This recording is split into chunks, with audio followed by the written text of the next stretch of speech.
Thanks for staying here. Now, the Coalition of Unemployed Veterinary Technicians in Ghana is calling on government to immediately close down the Animal Health and Production College at Pong Tamale because authorities have for the past 6 years failed to employ the already trained technicians. The group made the demand at a news conference at Sunyani in the Bono Ahafo region.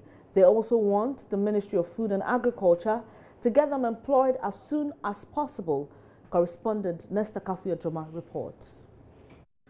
The Coalition of Unemployed Veterinary Technicians is a group made up of 579 graduates who passed out as veterinary paraprofessionals from the nation's only veterinary college at Pong Tamale.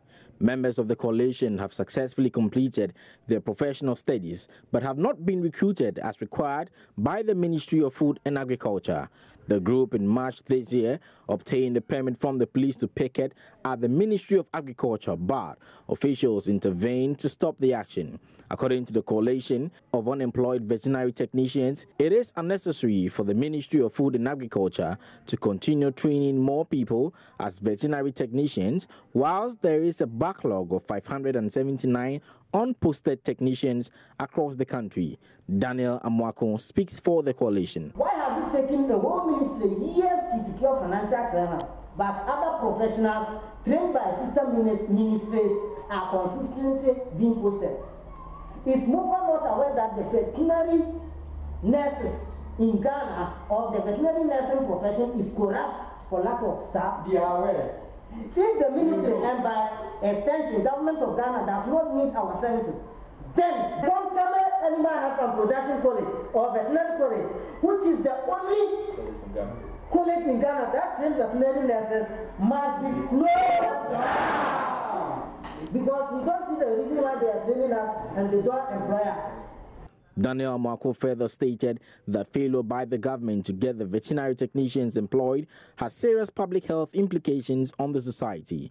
President of QVET Ghana says the coalition will picket at the Ministry of Food and Agriculture without any interference if nothing is done about their situation within 21 days. I think we have been through a lot from the petition delivery and then taking permit from the police, and then we were stopped from there and we were called to the Veterinary Service Directorate. We sat there with the meeting and all that. So now we have up to middle of June. They gave us 52 days, and that was middle of June that time was the last. So when they get to that time and nothing is done about it, no posting, nothing, no financial clearance, nothing, we are left with no option than to also go and begin to sleep at the Ministry of Food and Agriculture. Since time immemorial, we have never had anything of that, so any demonstration being carried out by agriculture colleges in Ghana. We'll be the first group to do that. The first ever interview by management of the Electricity Company of Ghana on the MCC Compact. The state electricity distributor says it would continue to cooperate with the Millennium Development Authority to ensure a turnaround in the company's fortunes. ECG workers, through the Public Utility Workers Union pool and other avenues, have made it clear they are not happy with government's decision to give out the company to a private entity. Acting Managing Director of ECG, Samuel Boachie-Pia, in an exclusive interview with Joy News, says though management proposed other ways to revamp the company, it had to eventually go along with the option government eventually settled on.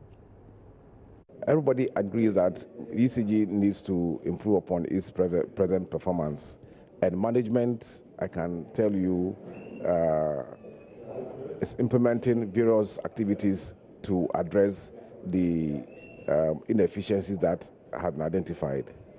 So there are various options, and the workers' union have presented, options that they think or they consider to be also equally viable, and I think that that has been made known to the stakeholders.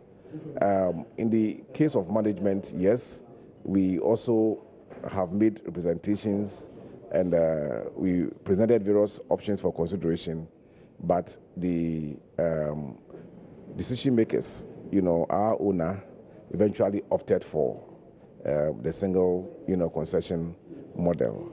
Yeah, so it's been that we have made our inputs and provided some alternatives, but after considering all the options available, I think the owner is of the view that the single concession model is what is best for Ghana. So what's the way forward from here after the bidders conference? Yeah, there are still a number of issues to be discussed. If you recall, the RFP that was issued was an initial RFP, and it's yet to be finalized. So we expect that MIDA and other stakeholders would collaborate and engage further to discuss the outstanding issues so that the final RFP that will be issued, will be aligned to the stakeholders' expectations and agreement on the various issues that are still outstanding, so far as this PSP is concerned. So essentially you continue to be part of the engagement? Oh yes, actively participate and engage to make sure that what comes out finally inures to the benefit of ECG workers and Ghanaians as a whole. Samuel Boakye-Appiah, Acting Director of the ECG, speaking to my colleague Israel Lai there, and that will be how we wrap up this edition of Joy News Desk. Do log on to myjoyonline.com for more news. You can also follow us on social media on Facebook and Twitter. We are Joy News on TV. My name is Benis Abubedo.